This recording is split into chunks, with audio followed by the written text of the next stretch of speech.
Well, I hope a few of you got a Max Clark bobblehead yesterday, and if you did, if you have an extra one, call us. We have a shelf with an empty space. It's a Max Clark space that we need you to fill. If you can't, though, the giveaway does come at a great time. Max is hitting .290 and seems to always find a way on base. Yeah, I caught up with him this week to go over this first chunk of the season and hear how he's managed to make such a big adjustment this season.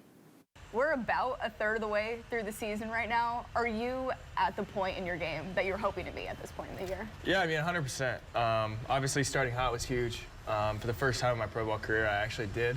You know, the first 2 years, like, just started a little slow, trying to figure out things, grab the ropes, and just understand what I needed to do. But like where I'm currently at is huge. We have a really good team, which makes everything else a lot easier. You know, one thing we've been saying is like good teams have good stats. So obviously, like, I'm playing well, but the team's playing really well, and it just makes it a lot easier to show up every single day, even when you're not playing well. So I think like having such a dominant team has helped us, like all of us, when we have a bad day, just showing up the next day and knowing like, okay, another chance. We won yesterday. Like, what can I do to contribute to win today? And you said before that the reason that you are having so much more contact with the ball now is just your off-season work has just allowed you to hit pitches you weren't allowed to hit before.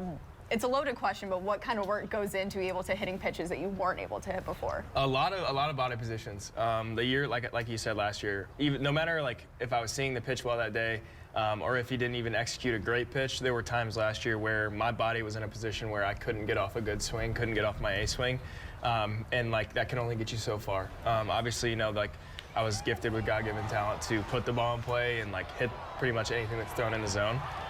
But this year I'm able to do that and damage the ball, which has helped so much in terms of average slugging and all the other stats. Just being able to produce and damage at a higher clip has helped me as a ball player tremendously. So, you know, it's a lot of stuff that's like, I could talk for hours about this stuff. Like, it's just getting the body in positions, understanding pitch shapes, and just having more time at the level too. You know, like if you look at last year in low A, like it took me a while, and then towards the end of my stint there, like everything else, all the numbers ticked up, and that's kind of the same thing. Like I've played pretty much the same amount of games in low A and high A now, so just getting an understanding of the pitches and what's, you know, what the pitcher is planning to do against me as well has been huge. So. And all those little adjustments, how do you do enough to where it makes a difference, but not too much to where all of a sudden you're thrown off and you feel unbalanced? 100%. I think like that's the biggest issue in sports like that is trying to like overtrain and overfix issues that don't actually exist. And that's where like the mentality aspect comes in is, you know, understanding like who you are as a player, understanding what your swing is, and having like an identity of who you are as a player. Is huge, because that way you can't just show up to the ballpark every single day and try and change something, because at some point you're going to run out of changes, or you're just going to dig yourself in such a deep hole you can't get out. So knowing like the foundation that you have as a player is huge, and then just continuing to build off of that and make changes is what makes, you know, the separator between a good and a great player. You're going to put contact on the ball, you're going to get on base. A lot of people these days love the power hitter, but how important is still the guy who's going to get on base and be there and not necessarily hit for power all the time? I think it's huge, and I think it's like one thing because you can't really teach like a hit tool. You can only refine it so much, and like being born with the ability to, you know, hit the ball and spray it everywhere is a God-gifted talent, and you know I'm thankful for that, and like that's the ability that I was drafted for. Like that's my game, and that's kind of what I was just talking about a second ago. Like understanding who I am as a hitter only allows everything else to trend upwards.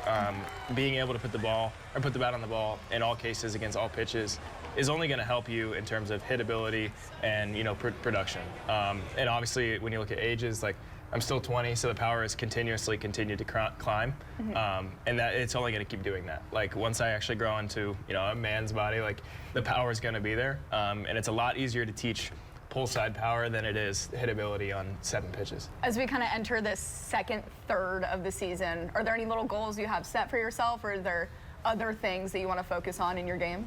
For me, I think like from a goal standpoint, like I try to stay away from numerical and statistical goals, just because you're going to dig yourself in such a hole. The one bad week you have, like that goal is quote unquote ruined. For me, it's like how many days in a row can I win? How many, you know, successful games can I impact? And how many games can we win? Like we haven't clinched here in a while. We have a team to do so, not only clinch but also win it. And I want to be a postseason team. Hopefully, we can go out there and continue to win games and be there as a team. And that's like what I'm looking forward to, because I've never had an experience like that outside of the one time in Pro Bowl. So. Yeah.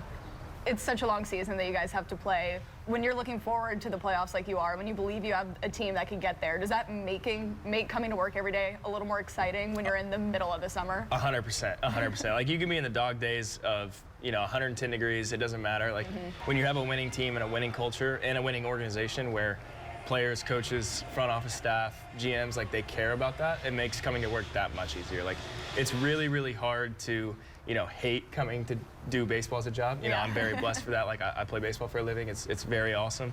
But it's even more so when you have a winning team and a great clubhouse culture and a great group of guys. Like there's no bad apple here. Everybody loves the game. Everybody likes to win.